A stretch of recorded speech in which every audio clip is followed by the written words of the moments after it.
welcome to the Dirty Libertines podcast. My name is Austin Boyd. I'm Tyler.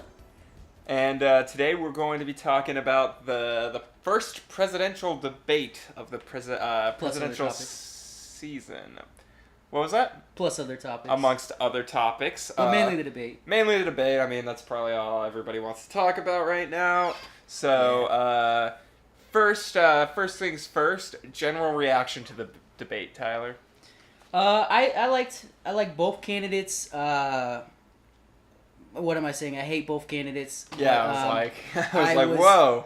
I want to dropping say, a bomb on me early. Yeah, exactly. I think Trump did better, mainly because I felt that Hillary was a big fake. Everything she said was just over the top, and you could tell there was a political motive. It was just, I mean, and what I hated the most, what I want to cover a lot on, is the moderator. He was so unfair towards Trump. I mean, he followed up barely on the email scandal. It was kind of funny because I felt like it's Lester Holt. He was kind of a pushover though, because every time Trump battled back, he's like, "Okay, you need to wrap it up," and Trump's like, "No, shut up, I'm talking." He'd be like, "Okay." It was pretty. Yeah. Every time that would happen, I would laugh because he'd always try to cut Trump off and be like, "Hey, we need to move on." Trump's like, "Shut your mouth, I'm talking." My name's Donald. Sorry, you're probably gonna get a lot of really bad impressions from me today of Donald Trump. You're gonna have to deal with it. I think we should preface this by saying neither Tyler or I are Trump or Hillary supporters. Yeah, I hate Trump. think we could say that we loathe both candidates. Exactly. In fact, remember, before I got to know a little bit more about Trump's policy, I was actually more towards Hillary. I would not vote for her. I'm voting for Gary Johnson, but if I were to force to pick a candidate, I felt like at the time it would be Hillary. But again, it's all because Trump is totally unpredictable. I mean, God knows what he's gonna do once he's in office. So my general reaction to the debate was Trump started off strong. Yeah. I was like, okay, like, he's authoritative. Yeah, I know a lot of people don't like that he was interrupting her and being somewhat hostile, but I think it just shows that he cares. But towards the end of the debate, he fell off. He was just kind of rambling, and Hillary took advantage of that. I mean, Hillary's a pro at this. She's basically groomed for this probably since she was a child. I don't know. I haven't really done a lot of research on Hillary's personal life. Yeah. But yeah, like, it seemed like she started off kind of weak. She's just doing the typical liberal thing where they just laugh off everything you say instead of... I hate that. Yeah. Whenever you debate a liberal, I feel like it's common among them to think that they're on a pedestal or something. That all conservatives and libertarians are, like, stupid for some reason. Yeah. So annoying. No, it's... So, yeah, like I said, Trump started off strong. It seemed like I don't know, it just... At the end, like, it seemed like he just either didn't want to be there, wasn't feeling well, because it seemed like he was literally, like, doing that thing, which we will probably do in this podcast, where we just kind of ramble on. We don't really... I don't know if you ever watched The Office, but there's a scene where Michael Scott talks about, he's like, sometimes I just start a sentence, and I hope I kind of catch it along the way as I'm talking. I call it improvisation or something, like an improv conversation. Yeah. It was kind of like that, where it's like he's just kind of saying stuff and hoping he gets his point out. Yeah, I don't think it was a particularly good night for either. Exactly, yeah. It wasn't good for either of them. The same thing, like, on Facebook you're seeing, Trump's a racist, I think Hillary's a phony, liberal media bias, Trump's a douche. What frustrates me the nothing most... has changed, I don't think. It frustrates me that everyone is focusing on Trump so much, but everyone is overlooking the flaws of Hillary Clinton. I mean, no questions on the Hillary Clinton Foundation, no in-depth questions on the emails, all her scandals, all her flip-flops, yet all these questions come towards Trump, like, you know, basically saying no matter what you answer, no matter what Trump's answer would be, he was labeled as a racist. You know, for instance, the whole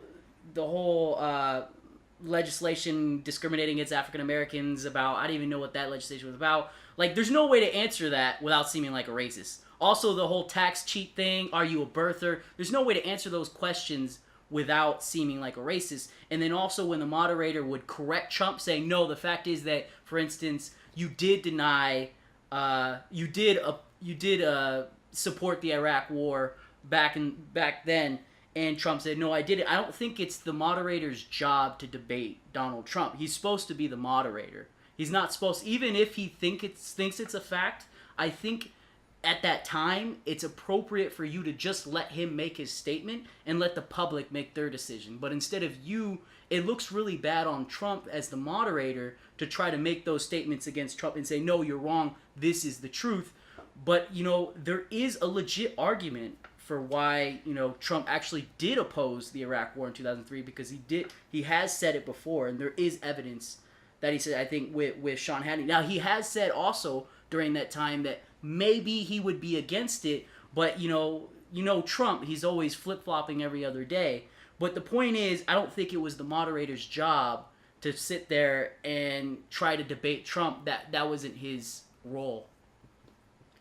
Any thoughts? Yeah, I mean, I've just kind of gotten used to it at this point. I mean, we see that bias everywhere. Yeah, and it's funny because people, when they think of media bias, they always say Fox News, Fox News, Fox News. But Fox News has done the best debates every single time. Yeah. And granted, for some reason, they don't let Fox News do the presidential debates. Probably because they actually ask tough questions. And the liberals never do their debates on Fox News. I wish the Republicans would grow a pair and be like, hey, we're going to do something. We're going to do a debate on our terms. And the thing is, you get Megyn Kelly, she's going to ask both of them tough questions. It's been proven that she's going to ask Trump tough questions. She's going to ask Hillary tough questions. Exactly. Why can't we get a moderator in there that is actually going to ask tough questions? I don't want Lester Holt sitting there being a little pushover, letting Trump bully him, basically being Team Hillary. Obviously, it was Team Hillary. I don't think anybody would dispute that. I don't even think the liberals would dispute that. And I think I don't know. I just didn't think the debate was super interesting. It was just Hillary being a phony and Trump being a weirdo. Yeah. We really need Gary Johnson on that debate stage. I know, we do. And I just saw a video with him today where he just started screaming at a reporter because the reporter said that he was a spoiler, or asked him what he thought about people that would say he was a spoiler. And it's I want Gary Johnson up there having a meltdown, which I've seen on several occasions now. Most of the time he's really when I was the mayor of Dakota, or when I was the governor of New Mexico. But when you get him on the right issue, he's money. He's passionate, and I think that's really what Americans need to see. And I just think it would be nice to get a dissenting voice in there. I mean, we've already shown our cards. I don't think either. We're the Dirty Libertines, okay? We get it. We're supposed to be super, super libertarian. And I think Tyler's super libertarian. I'm a little more right-leaning. But Gary Johnson is the closest thing we're ever going to probably get for the next 4 years to a libertarian candidate. So I don't know why these libertarians... if the libertarians were all on board with Gary Johnson right now, there's a good chance he'd be in the debate. Yeah, because the thing is, every libertarian is Gary Johnson's not a libertarian. It's so what? You'd rather just have Trump? You'd rather have... That's another discussion, too. Is Gary Johnson a great candidate? I don't think he's a great candidate because I don't think he's a great speaker. But as far as... He's not, and I don't think anybody thinks he's a great candidate, but I think that... As far as what he believes in, I think that is a perfect stance for your mainstream libertarian. Now, there are a lot of libertarians out there that are super, either minarchists or anarchists that are saying, they're purist in their beliefs, that that Gary Johnson, he supports the TPP and all this stuff that might not be, a purist libertarian ideology, but that's where we need to, that's what will kill the libertarian community. We need to have compromise. We need to have kind of understanding of people that have different beliefs. I think we need to be more accepting. Libertarians need to be more accepting of those in the libertarian community that say, well, I lean libertarian, but there are some things that, I feel like should be regulated. I think that's a good thing. I think we should be accepting of that, you know. And obviously, you can have that discussion about why you think what kind of particular regulations or spending that they want is wrong. But I think we should still be accepting and welcoming of people who say, I lean libertarian. So, what do you think, just going back to the debate, because that's kind of our main topic, Yeah. What do you think Trump needs to do to get back on the right track? Well, I mean, Trump, I think he seems like he's been trying to seem more level-headed, and that's just not going well for him, because I think what got him the popularity in the Republican nomination was the fact that he wasn't level-headed, the fact that he just didn't seem like a politician, called people out, and people were kind of, me and Austin were having this discussion about just this. I noticed this among the internet culture. People are getting more and more sick of the hypersensitivity that we're seeing in the world, especially among college campuses, just the PC culture. People are getting more and more sick of people that are so hypersensitive, the SJWs and so forth, that when they look at Trump, it's kind of like a breath of fresh air. Never mind what he believes in. Here's this guy who gets up there and is not afraid to say something. That's kind of cool, and I admit that's why I like him. But what I think his problem is, like, you know, I feel like he was a little bit he's trying to control himself too much. I think there's nothing he can do to fix himself. He is a radical nut job. I mean, this guy he wants power in every sense, and he brags about being a crony. He brags about, you know, using bankruptcy laws in his favor, you know, avoiding taxes and stuff like that. He brags about screwing over his employees. It's just that kind of businessman is not the kind of businessman that a lot of capitalists look up to. And then also the fact that this man has never had a consistent line of beliefs, ever. I mean, never mind the fact that this guy, I'm sure, I can guarantee you, is a strong, hard protectionist. And I think that's the most anti-Republican, anti-conservative, anti-libertarian, anything you can imagine. That does not belong in the Republican Party, but yet it's popular. Here's this man who gets up there and says, I want a 35% tax on everything that comes from China. I thought we were the party of China. Yeah, forget about the way I he love says it when he says China. My nipples get a little tingly every time he says China. I don't know what it is. I have to admit, it's very funny. pleasing. It's when funny. he says China, the blacks, Mexicans. I don't know the way he says it. It's like that perfect level of uncomfortable and amusing. I don't know how to explain it. Maybe you guys get me, but it's like the little tingly feeling you get when you're like uncomfortable but amused. It's a great comedy show. Yeah, no, Trump is. I mean, I was gonna say I'm glad Trump was. I wish Trump would have been in the primaries. We would have gotten all those great zingers that he had with Rand Paul and Ted Cruz and Jeb Bush. Oh, his stuff with Jeb Bush is just it's just amazing. He's a great troll. In fact, I remember when he first ran, you were all in favor of him, but it was all a joke. What? I knew it was a joke. What? I never supported Trump. When he first announced, you would always say, Trump, baby, go Trump. And I know it was a joke because it's so over the top. You know, in my defense, that was before he started talking about his policy. I was like, he's like, we're going to build a wall. I'm like, okay, I'm okay with that. Like, I'm not super either side of the immigration debate, but I have no problem with a wall. Yeah. He's hilarious. I love Celebrity Apprentice. Celebrity Apprentice is a great show. I get you, though. I get why you did that. I mean, I kind of was on your side because I thought it was funny to be the guy that says, yeah, go Trump, go Trump. It was all a joke until we actually saw it happen. This guy was actually getting more and more popular. It became less and less of a joke and more of... I was like, I use this analogy with Tyler. I was like, it's like when you play a joke on somebody, but the joke goes on too long. Yeah. So it's not funny anymore, but like you don't want to tell them it was a joke. Yeah. Because when you tell them, it's like, I know, dude, that wasn't funny. I shouldn't have done it. And that's... Make America great again. That's all I could say. Yeah. But, I mean... Man. Hey, I don't hate Mike Pence. Maybe Trump Trump does That's the something. thing, is I'm so glad he chose Mike Pence instead of some dude that was Maybe like, Trump does something. establishment. I don't know. Maybe he gets impeached. Maybe some other bad stuff happens. And then Mike Pence ends up being our president. I can live with that. I'll be honest, if Mike Pence was president and Trump was vice president, I probably would vote for Mike Pence. Because I like Mike Pence. He has a consistent conservative record. He's pretty socially conservative. You're gonna get ruined by the libertarians. I know the dude. libertarians would hate me. He's pretty socially conservative, but let's be real. Hey, He's I just want you guys to know. Pretty fiscally conservative. Tyler's as libertarian as it gets. Oh, trust me. He's just Trust willing me. to compromise more than most of you libertines. Exactly. I'm a practical libertarian. I'm a pragmatist. He's almost an anarchist. But yeah. Well, I wouldn't say I'm pretty. No, I'm pretty.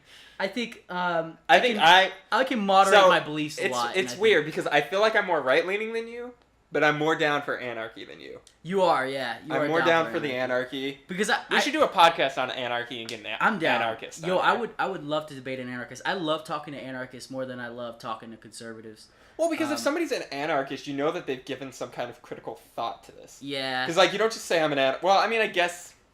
Well, it's because like I feel like if you're an anarchist, you care. Like when you're talking about a liberal, like 90% of liberals just don't know what they're talking about. Yeah, and also okay, I don't want us to generalize any liberals that are listening. I'm sure you guys are educated, but you're just misinformed, and that's why we're here. We're here to teach you why you're wrong. This is why I like talking to anarchists. I feel like in today's world, I am sick and tired from Republicans and Democrats of hearing people who sympathize to government. It's kind of a breath of fresh air to hear someone say, no matter what I say, any angle of government says, nope, I don't like it.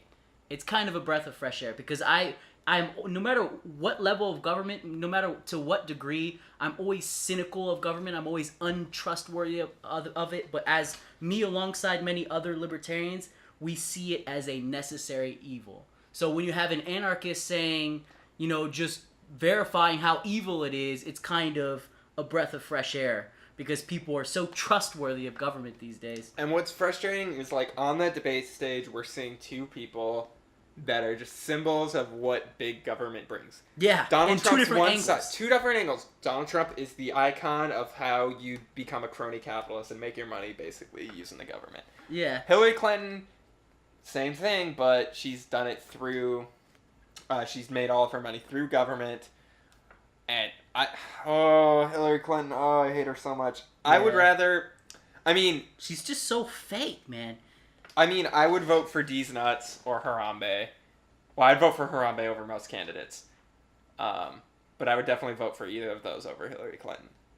Yeah, I would rather have if she sounded like the old school Bill Clinton, then maybe I would be more inclined to like her a little bit more. But she's so phony. She's so fake, man. And she tells... Like, everybody says Trump, they don't know what he believes, but who the hell knows what Hillary Clinton believes? Yeah. Because, she's just saying that because of the Bernie Sanders crowd. When that Bernie Sanders crowd came up, she had to sound way more progressive than she already was. And it was so overblown.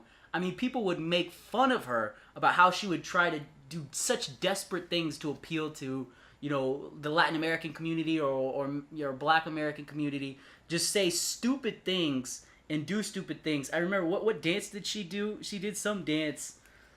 She tried to do the Dougie or something and try to... Oh, she's trying so hard to be relatable, and I feel like most people just see right through it. It's just so fake, dude. That's what people hate. She might be the worst candidate we've ever had. At least in our lifetime. Well, the fact that, the same crime that Edward Snowden did is the crime that she did. And the government wants to imprison Edward Snowden. I understand Edward Snowden, he did it to a much greater degree, but in the eyes of the law, it is the same crime. And so it is still just as bad. It is a criminal act. And this is who you have running for president of the United States. The Democrats could have done better. Who will likely better. be our president? How does that make you feel, ladies? Our first woman president is going to be just as much of a mess as our first black president. You liberals really need to get it together and start figuring out better candidates, because obviously you guys are going to keep winning. So, exactly. And look, I feel like Republicans are much more critical of Republicans. That's the thing. It's like There are so many. I'm a never Trump. That's why there was like 20 Republican candidates and 2 Democrats, 2 serious ones. You know, you had Lincoln Chafee and the other dude. Is Lincoln Chafee or Lincoln Chafee. uh, Nobody knows that guy. Webb? I liked liked Webb. I liked Gary Yeah, Webb. Gary. Yeah. And was that it? And yeah. O'Malley. O'Malley. Yeah. Yeah, I think Chafee dropped out after like the first. But debate, let's be so. real. The only attention went down to 2 candidates. But look at the Republican field. It was just across the board. Republicans were debating, yelling at each other. They were at each other's throats about every candidate that came to the field. And why? Because I think that the Republican Party is more free in letting, their party choose. But the Democrat Party, I think there's some sketchy stuff goes on that favors Hillary. I think that the Bernie Sanders crowd is right when they're saying that the whole nomination was rigged in her favor. They're probably right. It's probably a good thing. It's probably a good thing. Oh, I man. mean, We could don't get me possibly- started on Bernie Sanders. Oh, we man. could possibly be in a situation where it's going to be imminent that Bernie Sanders is our president. Oh, man. How does that make Just you the feel? thought that she got that close to a socialist. If the Democrat Party didn't help her out, she probably would have lost to Bernie Sanders. That's scary, man. The fact that this guy can openly say that he's a socialist in a country that is the biggest enemy of communism in the history of the world, it blows my mind.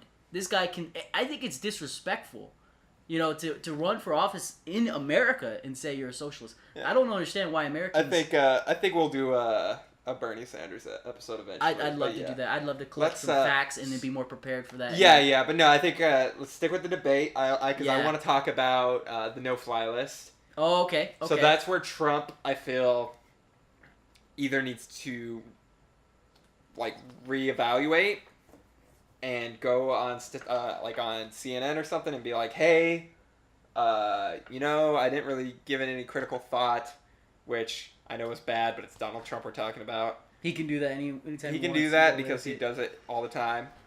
I don't support the no-fly list because, okay, in case you guys are unaware, the no-fly list, watch list, whatever the hell, it's no-fly list, right? Yeah. It's a list that you can be put on by the government without any due process. You do not know that you are on this no-fly list until, say, you try to go on a flight. No, you're on the no-fly list. And be like, what the hell? There's no way to get off of that no-fly list either. You can't... I believe there's no appeal process. There might be. I don't know. Yeah. I don't think there's an appeal process, though. So, you lose your right to bear arms. You can't fly. And I'm sure there's myriad other things you cannot do if you're on this no-fly list. That me and Tyler, or Tyler and I, could get put on because Hillary Clinton comes on... becomes president, and here's this podcast, and here's us talking critically about her. She can put us on that no-fly list, and we lose our right to bear arms. We lose our right to fly. We lose all of these rights because we said something offensive. Yeah. So I think the no-fly list is a really bad, dangerous, unconstitutional thing, and the fact that Donald Trump supports that, basically, I mean. That could kill him. That could kill any chance he has at winning. Because Republicans are going to look at that and be like, why am I going to vote for him? Yeah, he's politically incorrect. Whoop-de-freaking-do. Yeah, there are a lot of candidates that, a lot of candidates look to him as a very pro-Second Amendment. That's the one thing that he seemingly seemed because right consistent now, on. it's like, Hillary is going to try... Hillary's going to try to take our guns, and there's going to be a revolution! According to Alex Jones. There will be a revolution. I'm down. I got nothing better to do. I quit my job, go revolutionize with Alex Jones. Revolution will rise again. 17-6 will commence again! But yeah, you have basically, I never took a stance on the whole no-fly zone debate. I never really looked into it. To me, from a face value standpoint, it seemed reasonable that if you were a terrorist, that you should not buy a gun. That makes sense to me. But obviously, I don't know the implications of that. Like Austin was mentioning, that there's no due process. It's unconstitutional. It seems pretty arbitrary in the way that they would put you on the list. So I don't know how that goes about, but from my standpoint, I never really made a decision on whether that made Trump look bad or good. I was just kind of a bystander there. Yeah, I mean, I think. Yeah, it's a topic that people felt very passionate about, and I don't know if you saw, Gary Johnson had an exchange with the NRA. Basically, he's like, "Hey, are you guys gonna comment?" He sent them a Facebook message. He's like, "Hey, are you guys gonna comment on the fact that Trump supports the no-fly list?" And they basically told Gary Johnson. Oh, and he also was like, "Are you guys gonna switch your endorsement because William Weld and I are obviously the most pro-Second Amendment candidates out there?" And they're like, "Sorry, we don't believe in non-viable candidates. It's obviously a two-horse race kind of thing. Yeah. We're not going to waste our time and throw our support behind Gary Johnson." Well, the NRA got a ton of backlash because of that. So they started getting a bunch of messages from card-carrying members saying, "Hey, Donald Trump isn't pro-Second Amendment. You guys need to do something about this because you guys are the loudest voice for gun rights." And the NRA basically said, we're not going to, they basically held firm, like, we're not going to support a third-party candidate. So you know what that tells me? The NRA is just as phony and corrupt as every other government or whatever organization out there. And you know what? That's probably a long-known fact, but I always thought the NRA was a decent organization. Yeah, me too. But that just tells me that they're in the pocket for the Republicans. They're like, "Oh God, we would never endorse a libertarian." That's true. Republicans are probably our biggest donors. Makes them partisan. Even though it's just frustrating that we have to play these bipartisan politics when we have a very viable third-party candidate. I don't think Gary Johnson would be the best president. I think he'd kind of go in there and not really do anything, which I'm okay with. I'd rather him not do anything than try to implement all these government programs. And it's just frustrating that we can't get more voices out there because Trump and Hillary are so far away from so many Americans. What do you have to say about that? Yeah. I mean, I agree 100%. You seem right. Let's see, what else was a big issue on the debate? Oh, so what Trump said in the beginning, I'm not sure if you want to talk about the Fed, was surprisingly good. Is probably why I sided with Trump throughout the whole thing. I mean, because once he said that, I was like, wow, okay, I've never seen Trump say that. When he was first nominated, he threw a thumbs up for Janet Yellen, talking something about the fact that he said something along the lines of that it's okay for the U.S. to constantly print money, that it's okay to run quantitative easing constantly, that we could just print more money. It's okay. We don't ever have to pay our bills, basically. Mm-hmm. Well, he said something completely different at the debate. And it was that basically, one, Janet Yellen is too political, which to a libertarian, that's 100% true. Any Fed chair has been seemingly too political, especially since Richard Nixon. Also, the fact that we're in a bubble, and he mentioned the fact that the stock market, the only thing that looks good is the stock market, but if you raise interest rates, then that's going to go down. And that's 100% true. Ever since we implemented quantitative easing under Ben Bernanke at the height of the recession, we had low interest rates, and it was no coincidence that when Ben Bernanke tapered, in other words, when he ended the quantitative easing, when he stopped the bond purchasing program, stopped printing money, when he stopped that program, he still kept interest rates low, but he also, as soon as it ended, resigned. He resigned. And Janet Yellen came in, and Janet Yellen kept interest rates low despite the recovery. By the way, the recovery was the slowest economic recovery that we've had since the Great Depression, okay? So that is huge. And people say, Obama's administration is doing good. They're flaunting all these numbers on, the job growth and all these economic numbers. But what I think, in my opinion, it seems like Janet Yellen has kept rates near zero under Obama's administration. She was appointed by Obama, by the way. She kept rates near zero precisely to make his administration look good. Now, there's probably other motives. She probably doesn't want things to happen under her watch. She's probably scared about the economy. The entire world has their eyes on her. She made a comment on Wednesday about Trump's claim, saying that politics is never a factor in her decision making, and I think subtly it is. I think that she's scared of a Republican administration, and so I think when she makes decisions about perhaps raising interest rates or the regulations that she puts on banks, she thinks about how it would affect or impact the reputation of the Obama administration. I think that it's totally been propped up by the Fed. And we've seen this. This is not some conspiracy theory. We've seen this happen under the Nixon administration. There was documents leaked about the conversation that Nixon had before his election with the chairman of the Federal Reserve, specifically with the intention to prop up his administration and make his administration look good. Because you know what the American citizens care about? The economy. You show them good numbers about the economy, they're like, oh wow, I guess our president's doing good. They don't really think about all the other implications and all the other things that go into an economy, or all the fact that the president doesn't really have that much of an impact in general. But they simply, if the economy's going well, they look at the president and they say, good job. But all that to say, basically, that Janet Yellen, I think, is political.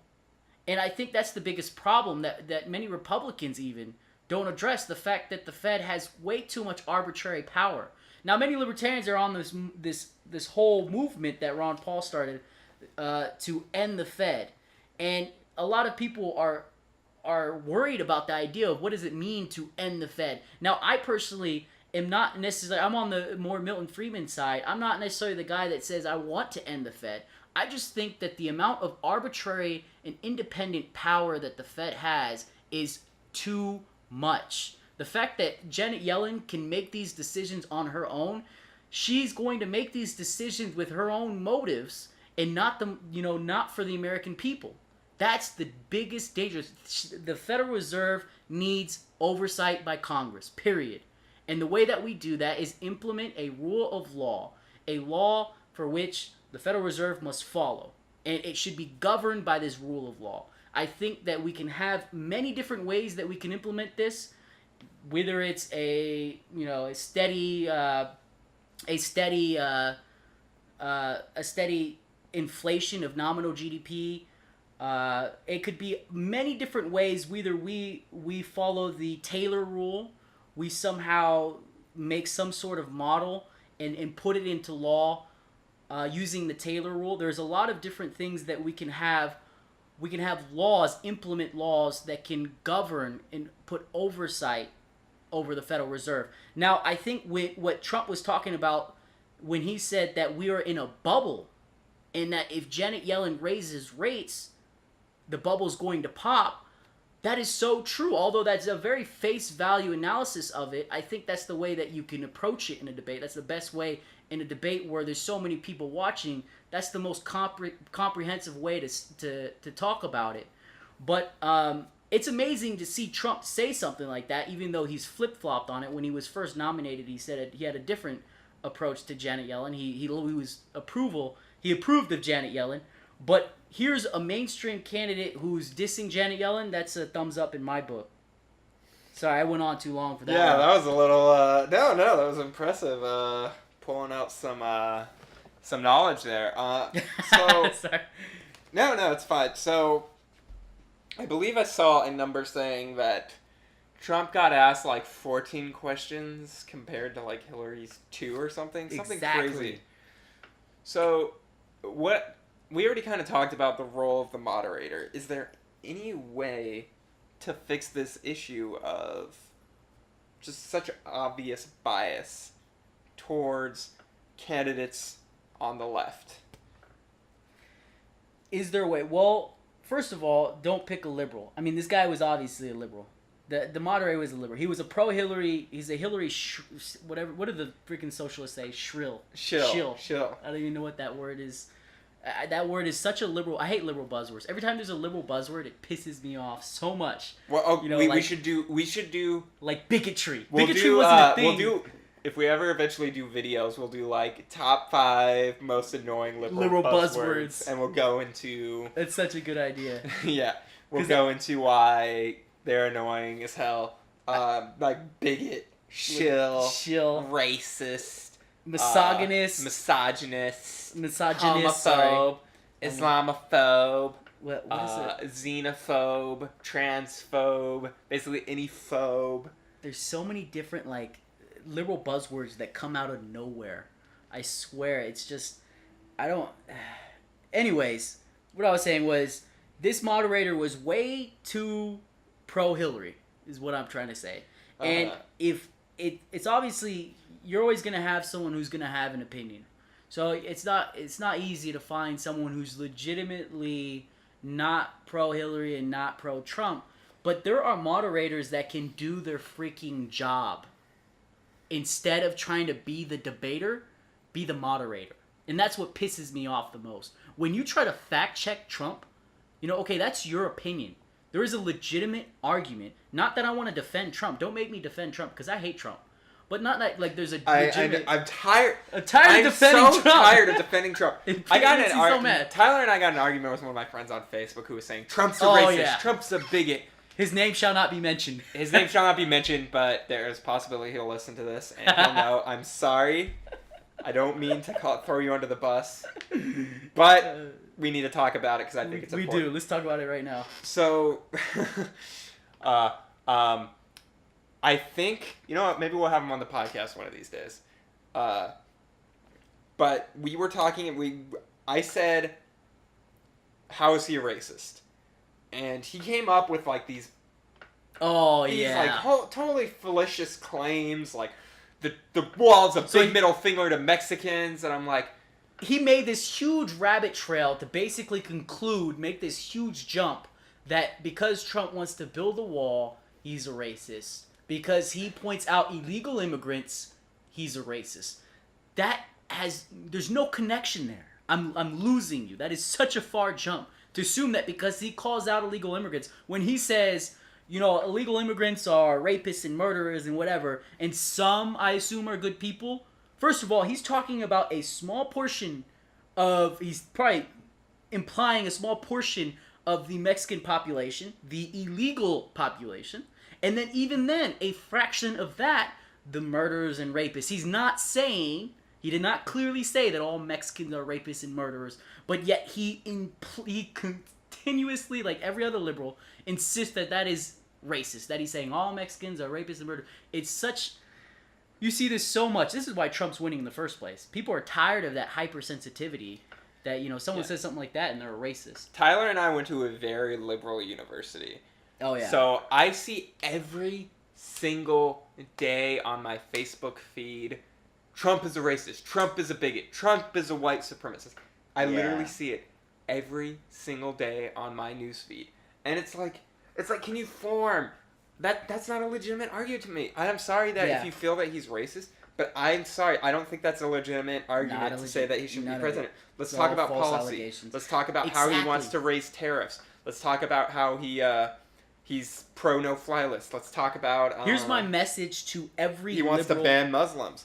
And I'm sorry to tell you, Islam is not a race. So if he wants to ban Muslims, that does not make Trump a racist. Exactly. Yes. Here's my message to every liberal out there that is just going crazy about how much they hate Trump. The triggering that has happened... Here's how you beat Trump. I can involve somebody listening to this podcast, just like... somebody listening to this podcast, just like... Alright, sorry about that. We had some technical difficulties. So, Tyler, you were talking about how to beat Trump. Yeah, so my message to every liberal out there that tries to make fun of Trump, tries to diss Trump, it's not working. The reason why it's not working is because you're using all these liberal buzzwords. If you want to beat Trump, criticize him on the content of his policy. Criticize him on what he's advocating for. Everything he says so many things that you could criticize him for and you could call him out for. And instead, the loudest noise that I see from the liberal media is Trump's a racist, Trump's a bigot, Trump's all these liberal buzzwords. And when you say those liberal buzzwords, people hear that and they want to vote Trump even more. So if you want to beat him at his own game, stop using those annoying, hypersensitive buzzwords that people are sick of hearing. Period. No, I mean, that's the thing. Liberals, not all liberals, I'm sure there's some very small percentage of you liberals that are somewhat intelligent. Rest in peace. R.I.P., right? They are too stupid to realize that we love it. Us libertarian conservatives, like we do. We feed off of it. We love it when you guys get all triggered. We're all like, trolls. You think, like, my dream is to trigger somebody so hard that they literally have like a meltdown. Like, remember that when Milo went to UCLA? Yeah. And that chick like threw the trash can and just started like convulsing and screaming. Exactly. Like, if I can trigger somebody on that level, I will consider my life a success, and I will be able to die happy. It will make me so happy inside. Like, we love triggering. Like, have you not noticed? Tyler was at the forefront of a school controversy. We won't talk about what school, what it was. And Tyler loved every second of it. I loved it. I loved it. I loved all the hate. I loved the fact that people thought that I was a racist. It was just all these liberal buzzwords came up. Islamophobe, all the words came up, and it makes me happy. That's the thing. It warms my little heart. It warms my little heart. What is this recent phenomenon of all these SJW moments that are getting caught on camera all over the place? The most recent, this humongous guy, this lady comes up to this dude and basically harasses him with the camera. I forgot about that. And the dude's like looking at him like, oh, you're filming me? You want my name? And he just says a simple dad joke. Just a simple dad joke. That's it. So good. Just an innocent dad joke. Come on, let him say a dad joke, man. Jesus Christ, people. Oh, he says, my name is Hugh Mungus. And the chick, you will not believe. I say, look, just YouTube Hugh Mungus. She flips out, calling it sexual harassment, calling him every name in the book, and then she flips out on the security guard and the police, saying, and then she started out by saying he was pro bunker, pro cop. Like, first of all, why is it a bad thing to be pro cop? Anyways, that's another story. But still, like, the rise. Oh well, I'm sure we'll talk plenty about Black Lives Matter. A whole nother talk on that. If you check out our blog at the Dirty Libertines, thedirtylibertines.weebly.com, gotta plug that in. You could see a piece that I wrote in about 15 minutes about Black Lives Matter called No Lives Matter. No Lives Matter. No Lives Matter. See through Luke So 2016, go read that, comment, send some hate mail. It keeps me up at night how excited I am to receive hate mail. I haven't gotten any yet, and I really want some hate mail. None yet. Just give us one, please. Hey, I don't care. If you love the podcast and love everything we say, I want to see how creative you guys can get and send us, like, the most creative insults. Yes. Because then I'll be able to use that in my everyday life. I would love to do in the future, if we ever got a legit following, to do an entire podcast on hate comments. Just reading out hate comments and our reaction to them. Yeah. That would be great. That'd be great. I would love Maybe to do we that. shouldn't say this, because now nobody's going to want to send us hate mail. I know, right? Yeah, now we're just kind of Don't send us hate mail. We'll get triggered. We don't, yeah. Yeah. But, so, I want to go back to Gary Johnson. So, we just watched the video of him not being able to name his favorite foreign leader. Yeah. And people think that's, like, damning or something. Like, oh, he doesn't know what Aleppo is. He can't name his favorite foreign leader. Like, for one, you're putting him, like, on the spot on a TV show, asking him a super random question that has nothing to do with the United States presidential race. Yeah. Yeah, I mean, I guess, like, okay, I understand why many people want Gary Johnson to have, that kind of knowledge. It is a big job. I personally don't think that, Gary Johnson is very presidential to begin with. I mean, he's a super big pothead kind of guy.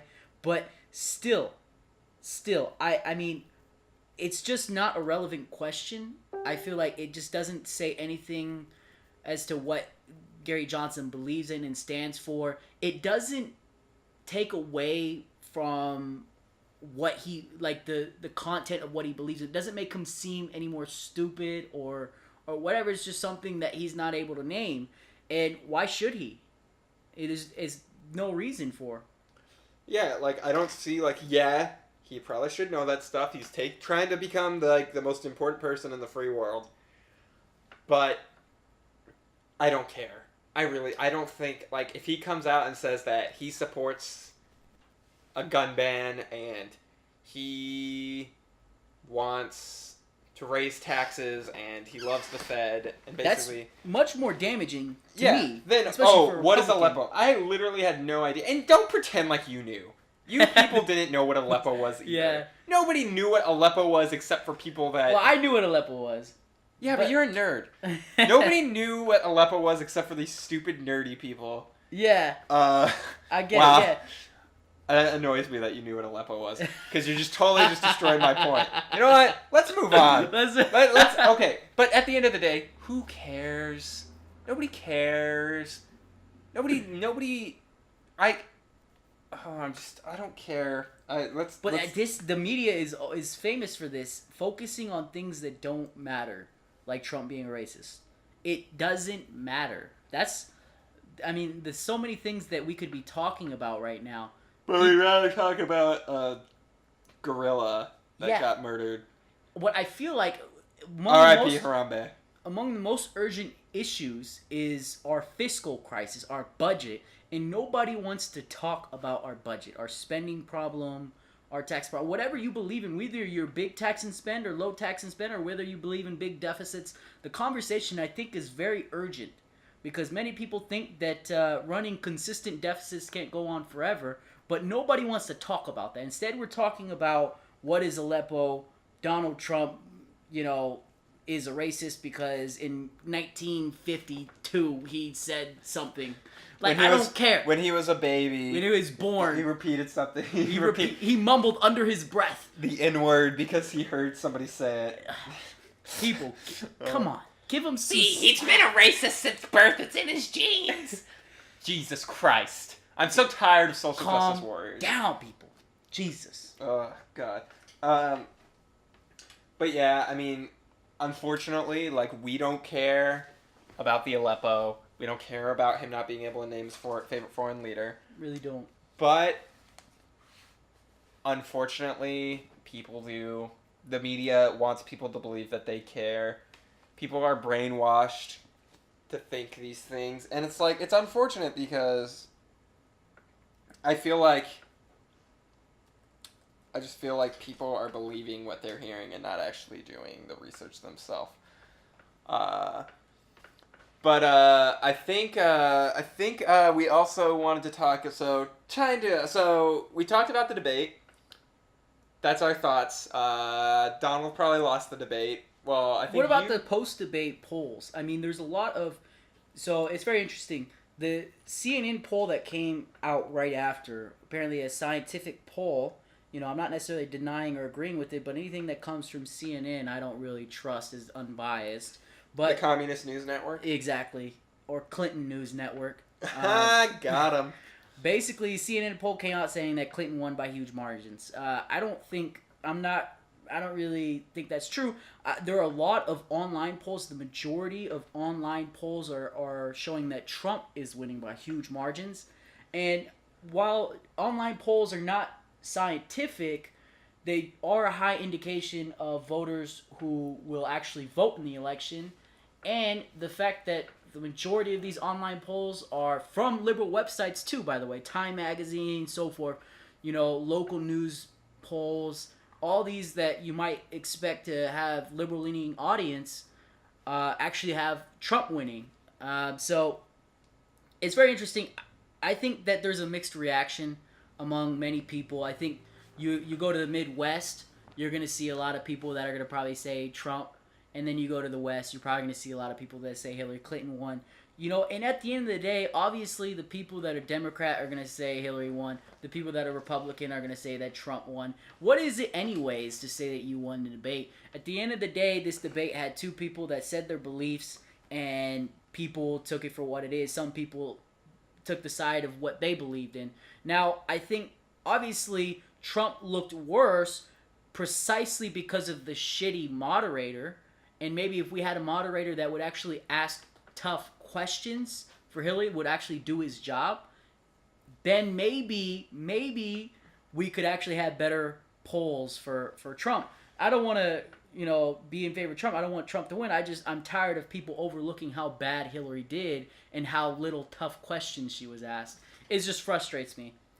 I mean, it's very arbitrary because people on either side are gonna say who they think won the debate. Right. And they're gonna say Hillary won the debate because they're Hillary supporters. Donald Trump Even if supporters, you're they're gonna say Donald Trump won the debate. Even if you're independent, you still have a leaning.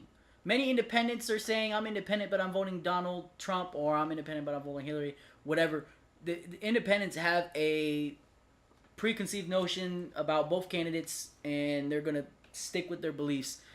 The debate, I don't think, really changes or sways people's opinions. Yeah, exactly. And, I mean, you've seen this. I mean, remember the first debate last election cycle where Mitt Romney literally wiped the floor with Obama? He literally just bent him over that podium.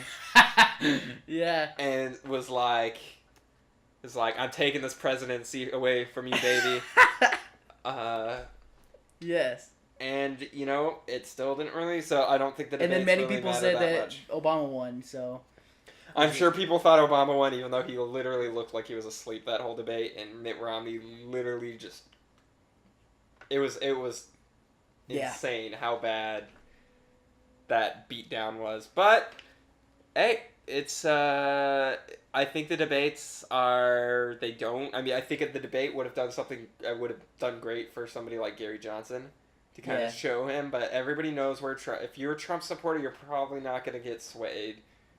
If you're not a Trump supporter, you're probably not going to get swayed over at this point. I'm just tired of defending shitty Republicans, but I have to when I see the stupidity among like left. Ted Cruz. I had somebody telling me that they didn't like Ted Cruz because they thought he was. Well, no, they didn't think. He said it was fact that Ted Cruz was trying to bring forth the apocalypse. Wow. Based on something his dad said. Remember when Ted Cruz said something, they didn't even say anything. The girl was like, "The world is on fire." It was a little girl who said, "The world is on fire," and it was in the news. It was in the liberal news saying, some Ted Cruz hates children. Basically, Ted Cruz hates children. Come on, that is just so. It's unbelievable, and Tyler and I we're always forced to defend Republicans that we don't like. We don't like Donald Trump, but God, we defend him so much. We do too much. It's. Yeah, stop making us. Hey, liberals, stop making us defend Donald Trump. We don't want to. We don't want to defend Donald Trump. Don't make us defend people we don't like. Don't make us defend Ted Cruz or Donald Trump or Jeb Bush or Chris Christie or any of these people. Make us defend the candidates that we like at least. But yeah, I think like I was saying, wrapping up. I think Tyler thinks Trump won the debate. I think Hillary probably won the debate. Not based on what was said. I think Trump still looks probably like a better candidate. But at the end of the day, people don't look at debates as critically as Tyler and I. People don't listen to what people are saying. They look at faces, they look at reactions, and they look at all this other stuff. Yeah. They see Hillary Clinton laughing off Donald Trump, what he's saying, and they think oh yeah, he's not making any sense. And she does that liberal thing where she's like, oh, I have nothing to say, or okay, whatever he says. It's so condescending. It's condescending. So annoying. It's so annoying how condescending she sounded. And you know what made it worse was the fact that she was so fake about everything, and it just was so obvious. It just no questions on all the flip-flops that she did, but all the questions about all the flip-flops that Donald Trump did. So I agree, Trump had a lot more moments where he looked stupid. It makes sense because Trump was pressed more. But Hillary it was more obvious that if Hillary was pressed more, she would have looked worse. How hilarious would it have been if Hillary passed out on stage? I mean, I wouldn't doubt it. I would have been like, yep. Oh wait, we shouldn't talk about Hillary's health. Apparently, that's a really sore subject. Did you see that Michael Savage got like taken off the air on one of his radio stations Talking about her health. because he was literally just talking about Hillary's health? Oh man. So we're gonna avoid that subject because we're trying not to. I mean, we're trying not to get banned on our first podcast, especially since this will probably be on YouTube, and YouTube's great. We don't want to throw YouTube under the bus yet. Let's wait until we get a following. So if we do get thrown under the bus, we can get people behind us. But I think that wraps up the debate. Yeah. Yeah. So overall, not really anything exciting. Didn't really change my perception of either candidate. Yeah, nothing really different. I really hope we could get Gary Johnson on there for maybe the third debate. You probably won't get there on the second. But I mean, it seems like most of the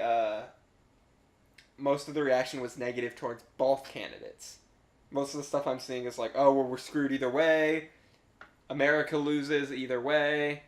So it seems like there are a lot of people that don't like either candidate, and maybe that will give Gary Johnson a boost. We can get him on. I'm not saying I need Gary Johnson to be president, but let's put him on the stage. Let's give him a fair shot. Let's get a different ideology on stage. Let's just have more people listening in and tuning into the libertarian message. I think that's the goal of this election for libertarians, is to just, this is the opportunity to catch all those people that are sick of Trump and sick of Hillary, catch their ears and really be able to say what you believe in. It's so obviously like a corrupted system, because there's no reason that there should only be two. We're the only country of note that only has two political parties that are allowed in the debates. Why does it hurt to have more voices up there? Right. Because I understand that no set of people believe the exact same thing. Let's try to get candidates up there so we can get more candidates up there. Hell, let's get I mean, Jill Stein is the worst, but let's get her up there. Let's get Gary Johnson up there. Let's get the Constitution Party guy, who I believe is a KKK member or something. No, I don't want to say that. I don't know. Constitutional guy, I was looking him up. He's crazy or something. Yeah. No. I don't think he's KKK, but I think he called for like a revolution or something. I don't know. So who was that one? I know this is kind of off topic, but somebody called. Oh, Anonymous. They called for like violent revolution against the government. So it wasn't just some like little organization. It was Anonymous. Oh wow. And hey, I mean, there's been crazier things in our history, so best be ready. But yeah, do you think that any other things you want to talk about in terms of the debate? In terms of the debate, no, I guess that sums up all my thoughts on the debate. I think overall, I think I would have to say it was bad. Like basically reiterating your message. It was bad for the American people. It just, two presidents came up there and didn't mention how they're going to rein in on spending, didn't mention how we're going to deal with all the unnecessary government overreach and just constant government expansion from different angles. I think it's time for a different message. I understand the two-party system, but I think it's unfair to allow a third-party voice. I think the Presidential Debate Commission is totally unfair. I think that they have a right to have a third-party candidate up there. America has a right to hear another voice. All right. Was there anything else you wanted to talk about today? That would be it. All right. Well, thanks for listening to the first edition of the Dirty Libertines podcast. Send us any fan mail, hate mail, questions, comments, celebrations, lamentations, requests at thedirtylibertines@gmail.com. Also, check out our blog at thedirtylibertines.weebly.com. My name's Austin. My name is Tyler. And have a good one. Later!